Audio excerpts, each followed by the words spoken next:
Hey everybody, and welcome back to the channel. This is the Team Showcase. The Team Showcase takes a look at different teams from different sports games. We have not done one of these in a while, so I thought it'd be great to get one out. In today's video, we will take a look at Dreadball from Mantic Games. Dreadball was released in 2012 and the rules are written by Jack Thornton. Dreadball has been rather quiet over the last few years, but that will do nothing to stop me from painting my Veer-Myn Dreadball team. This team is from Season 1 of the game. I've done videos for the Trontech 49ers and the video for that is here. I've also done videos for the Green Moon Smackers and that video is here. The Skittersneak Stealers are part of the first 4 teams that Mantic Games released when they launched the game. When I first decided to paint these figures, I tried my hand at doing the original color scheme. However, I realized very quickly that to get the very nice finish that the main team strip had, I needed to adopt a very clean style. My test model looked alright, but the Veer-Myn looked like laboratory experiment subjects and not a lean, mean, ratty Dreadball team. So I decided quickly to find another scheme to use. I was still going to paint the Steelers, but this was going to be their third kit. The color scheme for the third kit is inspired by the prison overall colors. Many of the Steelers have at one point or another seen the inside of some kind of incarceration. So short of the words inmate printed at the back of the uniforms, these were the closest I could get in terms of color to emulate the look. The Veer-Myn are often associated with underground tunnels and caverns where they live in clans and colonies. These colonies are typically hidden beneath the futuristic cities and arenas where Dreadball is played. So Prison Orange was the closest thing I could get to the spirit of the team without using the earthy muted colors. This is part of my painting backlog and now was the best time to get these figures done. I sometimes think that the biggest reason why gamers have a pile of unpainted figures is not just because they overbuy, but also because they stop hobbying when the game is no longer being played by their club or is no longer being promoted by the game company, which in this case is Mantic Games. There are other reasons of course, but these two seem the most common. Now while we're on the subject of painting, here are the paints I use for this team. Let's take a look at my team. The Veer-Myn only have 2 positions, very much like the Orc teams. But while the Orc teams are more physical, the Veer-Myn are about speed and the ability to outscore the opponent.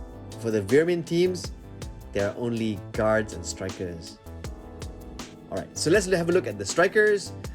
The strikers are the primary goal scorers, skilled at handling the ball and making precise throws. The strikers are supposed to be the ones who do all the scoring. These guys are supposed to be fast, and perhaps that is what the sculptors were trying to show when they sculpted these sculpts.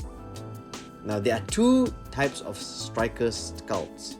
The first one looks like the player is ready to receive the ball or make a dash forward with their clawed glove, waving about as a warning for those who are thinking of attacking the player.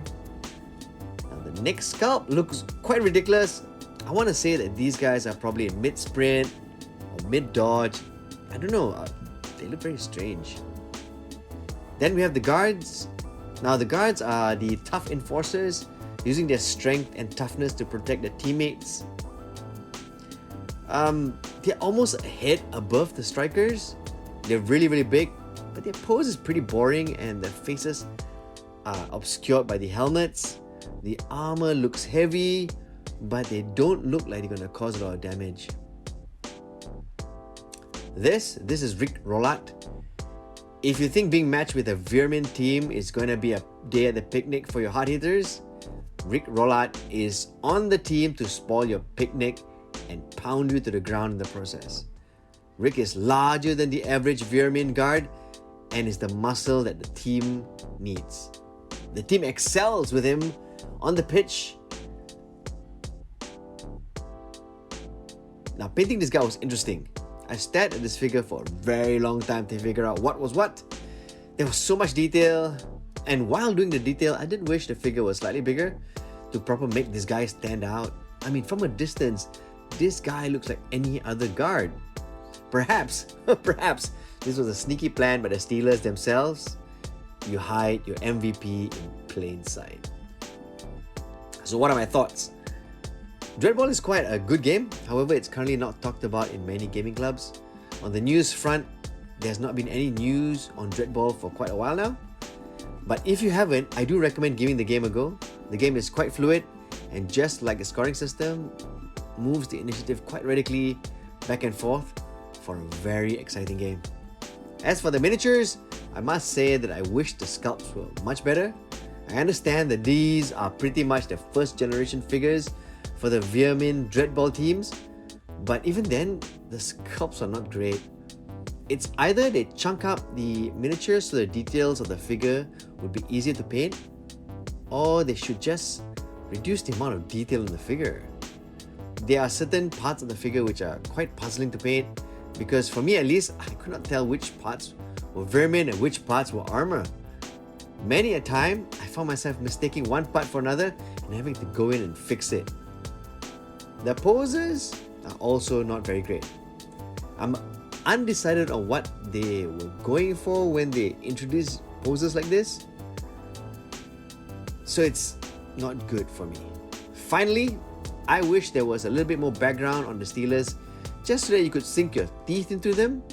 I understand they wanted to keep things generic, but you also introduced the Steelers, so talk about them a little bit. Now, I started on these figures years ago, and they took years to complete. First, I was frustrated by the sculpts. Compared to another very popular fantasy football game, they were smaller, and the sense of wow didn't translate to this size. Being frustrated with the sculpts, I found myself reaching for another figure to paint instead of this one, and the whole team went into storage. The second time I stopped was simply because I had chosen a color scheme that, while in theory would look good, turned out pretty bad when I put paint in the figure. Now here's the thing, if you're not excited about the color scheme, you're going to have a lot of problems sitting down and completing the mini, or in this case, the team. Now once I found the right colors that I wanted, everything moved faster than usual. The only problem I had with this project was when to make a video for it. And there you have it, one less thing to paint. My advice to you is, from time to time, head into your storeroom or your pile of unpainted figures and give the figure that you've already given a chance to before another go. Sometimes it takes 2 or 3 times to go back in and finish the figure, but let me just say that once it's done, it's quite worth it. Like this one, like this particular project. So I hope you enjoy how they look.